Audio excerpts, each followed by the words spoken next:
నా పేరు అనీష్. నా పేరు చంద్రటి అక్క. నా పేరు ఎస్కే అబీదా. మేమందరం 6వ తరగతి చదువుతున్నాము. ఈరోజు చెప్పబోయే పాఠం పేరు మమకారం. దీని యొక్క ప్రక్రియ కథ. దీని యొక్క ఉద్దేశం, అవసరం కోసం మనం ఆంగ్ల భాషను నేర్చుకుంటాం, కానీ దాని మీద వ్యామోహంతో మన మాతృభాషను నిరాదరించడం సరికాదు. వాడగలిగిన ప్రతి చోట మన మాతృభాషనే వాడుదాం అని చెప్పడమే ఈ పాఠం యొక్క ఉద్దేశం. ఎండాకాలం సెలవులు కని సీత పిల్లలిద్దరితో పాటు వాళ్ళ పుట్టింటికి వెళ్ళింది. నేను రెవెన్యూ ఆఫీసర్ కాబట్టి నాకు సెలవులు దొరికే అదృష్టం లేదు. ఒక ఆదివారం ఉదయాన్నే మా అత్తారింటికి వెళ్ళాను.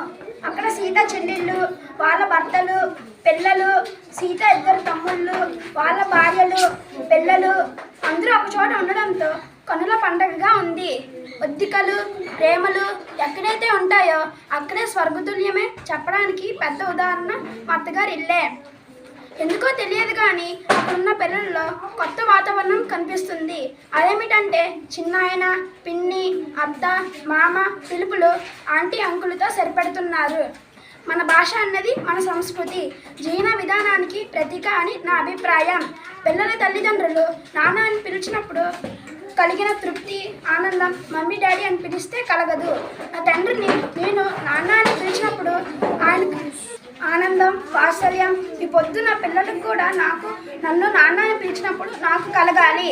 చదువు కోసం, ఉద్యోగం కోసం అవసరమైనంత ఇంగ్లీష్ నేర్చుకుందాం, కానీ వాళ్ళ ఆచార వ్యవహారాలు, జీవనశైలి మనదే కావాలని అనుకోకూడదు. ఏమో రాధా, సుగుణ, మీ పిల్లలు పిలుస్తున్న వరుస గమనించారా? తెలుగు వరుసను పిలిపించండి పిల్లలతో. సుగుణ, రాధులు ఎంత బాధపడ్డారో మీకు తెలుసా? మీరన్న మాటలకు బావగారితో మాట్లాడాలి అంటే మరదళ్ళు భయపడే పరిస్థితిను తెచ్చిపెట్టారు. ఇంకోసారి వాళ్ళే మనకండి. ఆ మరుసటి రోజు ఉదయమే సీత వాళ్ళ భర్త మడకసిరికి బయలుదేరి వెళ్ళారు. మా మండలం ఆఫీసుకు చేరుకున్నాక అక్కడి నుంచి సత్యానికి ఫోన్ చేశారు. సత్యం 10 ఏళ్లుగా సీత వాళ్ళ భర్తకు మంచి మిత్రుడు. సత్యం అనర్గళంగా ఇంగ్లీష్ మాట్లాడటం అలవాటు పడింది. ఇంకా ఆయన ఊర్లోని ఒక స్వచ్ఛంద సంఘను కూడా నడుపుతున్నారు.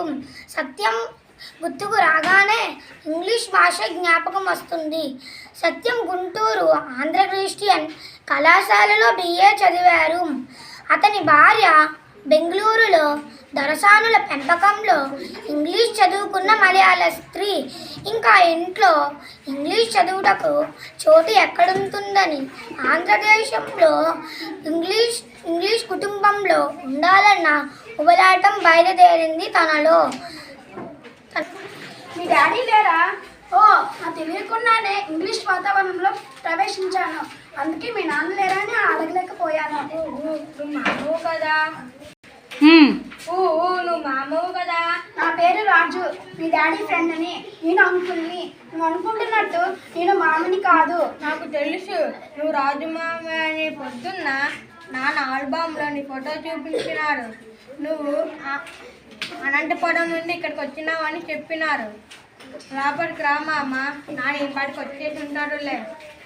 అదిగో నాన్న వస్తున్నాడు. సత్యం వాళ్ళ పని అమ్మాయి కాఫీ ఇచ్చింది. వాళ్ళిద్దరూ మాటల్లో పడిపోయారు. వాళ్ళ పిల్లలిద్దరూ నాన్నకు రకరకాలైన ప్రశ్నలు వేస్తున్నారు. ఏమాత్రం విసుగు లేకుండా సమాధానమిస్తూ ఒకవైపు నాతో మాట్లాడుతూనే, ఆంధ్రదేశంలో ఉన్న ఇంగ్లీషు కుటుంబాన్ని చూడడానికి వస్తే వచ్చే తెలుగు కుటుంబం కనిపిస్తుంది. సత్యం, మీ పిల్లలిద్దరూ నాన్న డాడీ అనకుండా నాన్న అని పిలవడం నాకు భలే ఉంది. నా ఆలోచనని తలకిందులు చేశావు. పిల్లలిద్దరూ నన్ను మామ మామ అంటూ పిలుస్తూ ఉంటే నాకెంతో మమకారం కలిగింది. సత్యం, ఇంగ్లీష్ భాష మనకు ఎంతవరకో అంతవరకే దాన్ని వాడుకుంటాం. మన భాషని ఎందుకు వదిలేసుకుంటాం? మా ఆవిడ భాష వింటే నువ్వు ఇంకా ఆశ్చర్యపోతావు. ఈ ఊర్లో పని చేయాలంటే ఇంగ్లీష్ పనికి రాదు. అందుకే మా ఆవిడ చాలా తొందరగా తెలుగు నేర్చుకుందని అన్నాడు. టాటా మామ. డాడీ